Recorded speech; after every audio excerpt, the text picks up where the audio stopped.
लक्ष्मीनाथसमारम्भां नादयामुनमध्यमाम् अस्मदाचार्यपर्यन्तां वन्दे गुरुपरम्परां यतिराजाय विद्महे श्रीभाष्यकाराय धीमहि तन्नो रामानुजार्य प्रचोदयात् ஆழ்வார்கள் திருவடிகளே சரணம் எம்பெருமானார் திருவடிகளே சரணம் ஜீயர் திருவடிகளே சரணம் யோ நித்யமச்சுதபதாம்புஜ யுக்மருக்ம व्यामोहदस्तदितरानतृणाय मेने अस्मद्गुरोर्भगवतोऽस्य दैकसिन्धो रामानुजस्य शरणं शरणं प्रपद्ये நீரார் கடலும் நிலமும் முழுதுண்டு ஏலார் ஆலம் இழந்தல் மேற்குயிலந்தாய் சீரார் திருவேங்கட மாமலை மேயாராமுதை அடியேர் கருளாயே எல்லாம் வல்ல ஏழ்மலையான் பெருங்கருணையால் 4000 திவ்ய பிரபந்த பாசுர பதிவேற்றம் நீங்கள் வரிசையில் இன்னைக்கு 2803வது நாள் பாசுர பதிவேற்றம்.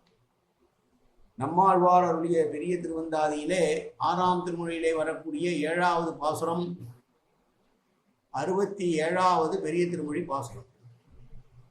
முதலிலே தனியன் முந்துற்ற நெஞ்சே முயற்சி தனித்துரைத்து வந்தித்து வாயார வாழ்க்கையை சந்தம் உருகூறும் சோலை சூழ் மொய் பூவும் பொரு நல் குருவூரன் மாறன் பெயர் கூறு. தன்னுடைய மனதிற்குள்ளேயே வந்து நின்று விட்டான். அவனுடைய கருணையால் அல்லவா அவன் இங்கே இருக்கிறான் என்று பேசியார் ஆழ்வார். இதோ இந்த பாசுரத்தில் என்ன பேசுகிறார் என்று பார்ப்போம். வழித்தங்கு வல்வினையை மாற்றானோ நெஞ்சே கழி கொண்டு போர் அவுணன் தன்னை கழித்தெங்கும் தாழ்விடங்கள் பற்றி புலால் வெள்ளம் தானுவள வாழ்வடங்க மார்விடந்த மால் என்று சொல்கிறார். நெஞ்சத்தை பார்த்து சொல்கிறார். ஏன் நெஞ்சமே, போர் யுத்த பூமியிலே அவுணன் தன்னை என்றால் இரண்யாசுரன் அவனை அழுத்தி இழுத்துச் சென்று அவன் உடலில் உள்ள இரத்தமானது அருகில் உள்ள பள்ளமான நிலங்கள் பக்கமாக வழிந்து ஓடும்படியாக அவனுடைய வாழ்க்கையை முடிக்க அவனுடைய மார்பை பிளந்த பெருமான் இடைவழியிலே நம்மை தங்க பண்ணுகிற பாவங்களை சும்மா விடுவானா, போக்கியருள மாட்டானா என்றால் போக்கியருள்வான் அல்லவா என்று கேட்டார். இந்த இருள் தரும் ஞாலத்தில் உள்ள வரைக்கும் பாவங்களும் புண்ணியங்களும் நம்மிடம் மேலிட்டு கொண்டே இருக்குமே என்று ஆழ்வாருடைய நஞ்சு தழும்புகிறதாம். அதை பார்த்த உடனே தன்னுடைய நெஞ்சத்தை சமாதானப்படுத்தும் வகையிலே இந்த பாசுரத்தை பேசியிருக்கிறார் ஆழ்வார். அந்த எம்பெருமானுடைய சக்தி எப்படிப்பட்டது என்று தெரியாதா நெஞ்சே உனக்கு என்று கேட்கிறார். தன்னை அண்டியவனான பிரகலாதனுக்காக ஒரு பக்கமாக நடுநிலையோடு இருப்பான் பெருமாள் என்று சொன்னாலும் கூட பாகவதர்களா மற்றவர்களா என்றால் பாகவதர்களுக்கே முன்னுரிமை என்கிற அடிப்படையிலே பரமபாகவதனான பிரகலாதனுக்காக அவனுடைய தந்தையான இரண்யாசுரனை கொன்றான். அந்த இரண்யாசுரனை கொல்லுகிற போது அவனுடைய பாவங்கள் எல்லாம் போக்கருளினான். நீ ஏன் வீணாய் கவலைப்படுகிற நெஞ்சே, கவலையை விட்டு ஒழிந்து விடு என்று தைரியமாயிருந்தார். வழித்தங்கு வல்வினை என்றால் பாவங்கள் எங்கும் தங்காமல் நேராக சென்று நற்கதி பெறலாம் என்றால் இந்த பாவங்கள் நம்மை இடைவழியிலே மீண்டும் மீண்டும் பிறமெடுக்க வைத்துவிடும். ஆகவே இந்த வழியிலே தள்ளப்படுகிற அந்த பாவங்களை போக்கக்கூடியவன் யார் என்றால் தழுவிக்கொண்டே இரண்யனை தூக்கி சென்றானாம். இரண்யனை கொன்ற கோரச் செயலை வர்ணித்து கூறுகிறார்.